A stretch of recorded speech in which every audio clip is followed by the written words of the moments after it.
কোথাও ঘুরতে গেলে মনে হয় আমার একটাও ভালো ড্রেস নেই, আমার আলমারিতে যেন একটাও পরার মতো জামাই নেই। কিন্তু আজকে আমি সবগুলো যখন বের করলাম আলমারিটাকে একটু গুছানোর জন্য, তখন বুঝলাম আসলে আমার এখানে কি কি আছে। তো গুড মর্নিং, কেমন আছো সবাই? আমার নতুন একটা ভিডিওতে তোমাদের সবাইকে অনেক অনেক স্বাগতম। ঘুম থেকে উঠে আজকে আমি চা খেয়ে রেডি হয়ে গিয়েছি আমার আলমারিতে একটু গুছানোর জন্য। তো ফার্স্টে আমি আলমারি থেকে সবগুলো কাপড় নিচে ফেলে দিয়েছি, আর তারপর এতগুলো কাপড় দেখে আমার মাথায় হাত।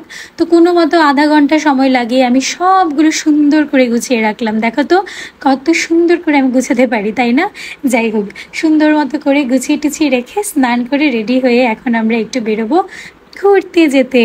আর আজকে আমাদের এখন ঘুরতে যাওয়ার কোনো প্ল্যান ছিল না, যেহেতু এখন প্রায় ঘড়িতে 12টার মতো বাজে। কিন্তু ওদের একটু ইচ্ছা হচ্ছিল ওরা বাইরে গিয়ে ফটোশ্যুট করবে। তো আমরা একটাই ঠান্ডাযুক্ত পরিবেশে একটা প্লেস আমরা সিলেক্ট করলাম, সেটা হচ্ছে শ্রীমঙ্গলের বৌদ্ধভূমি। এখানে গেলে অন্তত একটু ছায়া বাতাস পাওয়া যাবে। তার জন্য আমরা সোজা বাসা থেকে চলে এসেছি 5 মিনিটের মধ্যে। কিন্তু আজকে আমি বাসা থেকে বেরিয়ে আমি বুঝতে পেরেছি আমি কি পরিমাণ ভুলটা করেছিলাম। কারণ পুরো উইকের মধ্যে আজকে সবচাইতে বেশি গরম পড়েছে। এখানে টেম্পারেচার এত হাই, আজকে শ্রীমঙ্গলে মারাত্মক গরম পড়েছে। আর আজকেই ঠিক দুপুর 12টায় যখন সূর্যি মামা আমাদের মাথার উপরে বসে আছে, ঠিক তখনই আমরা বেরিয়েছি ঘুরতে। যাই হোক, এসে যেহেতু পড়েছি, এখন তো একটু ঘুরে ছবি টবি তুলে তারপর যেতে হবে, নাকি হাফ রাস্তা থেকে চলে গেলেই তো হবে না। সে যাই হোক, আমরা তালবাহানা করে করে ভিতর দিকে গেলাম, কারণ আমরা একটু ঝাউ বনের নিচে বসবো, তাইলে যদি একটু বাতাসের দেখা পাওয়া যায়। আমরা যখন ভিতরে গেলাম তখন অনেক মানুষ ছিল, আর এত মানুষকে দেখে আমরা নিজেদের মনকেও একটু সান্ত্বনা দিলাম যে যাই হোক, গরমের কোটা শুধু আমরা খাচ্ছি না, বাকিরা তো খাচ্ছে। এসেছি যখন একটু জিরিয়ে ফটো টটো তুলে তারপর চলে যাবো। আচ্ছা, আমি যে এত ঘোরাঘুরি করি, এত ব্লগিং করি, তোমরা কি বিরক্ত হও? আশা করছি তোমরা কেউই বিরক্ত হও না। যদি বিরক্তই লাগতো তাইলে নিশ্চয়ই তোমরা আমাকে এত সাপোর্ট করতে না। আর তোমাদের সাপোর্ট না থাকলে তো আমি এতটা পথ আসতেই পারতাম না। আজকে আমি যতটুকু যা করেছি প্রত্যেকটা তোমাদের জন্য, তোমাদের সাপোর্টের জন্য।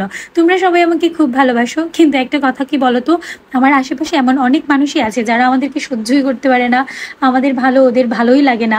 ভাই, এতেই তো এত গরম, টেম্পারেচার এত হাই, সূর্য মামার হিটে গা একদম পুড়ে যাচ্ছে, তোমরা কেন এত হিট দিচ্ছ রে ভাই? আচ্ছা, আমাদের তো গরম প্রচুর লাগে, আমাদের তো গা সূর্য মামার তাপে জ্বলে, তোমাদের গা কিসে জ্বলে ভাই? এত জ্বালা সহ্য করবে কিভাবে?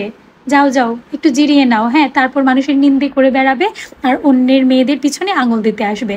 যাই হোক, আমি কাকে বলছি কি, উলুবনে মুক্ত ছড়ানো একটা কথা আছে না, কুকুরকে তুমি যতই রাম নাম গাইতে শেখাও সে কিন্তু ঘেউ ঘেউই করবে, রাম নাম নিতে আর পারবে না। What ever.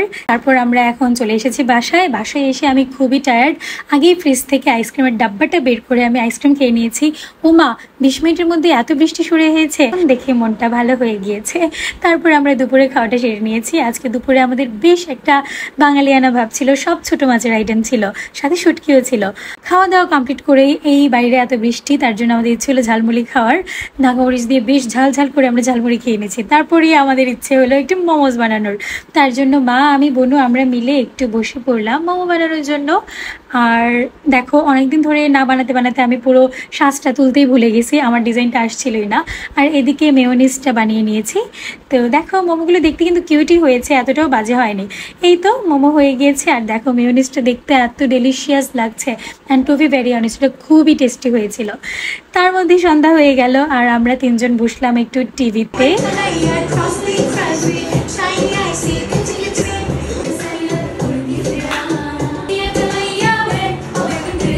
দেখলে তো, পুরো 2 ঘন্টা আমরা এরকম মাতলামই করেছি। যাই হোক, তারপর পিসি ওরা চলে এসেছে, তার জন্য এদিকে আমরা একটু খাচ্ছিলাম আর সবাই গল্প করছিলাম। তো বেশ গল্প করতে করতে তখন অনেকক্ষণ হয়ে গিয়েছে, বোরিংও লাগছিল। তার জন্য এদিকটাতে আমি গিয়েছিলাম আমার ভাইয়ের সাথে একটু লাগার জন্য। আর ওর কাছে যাওয়া মানে আমাদের কাজিনদের হচ্ছে ওর একটু খচানো। তুমি কি টেরা? তুমি কি টেরা? সোনার ময়না কইও লাভ হইতো না, বউ দিত না, টেরা হইলে বউ দিত না।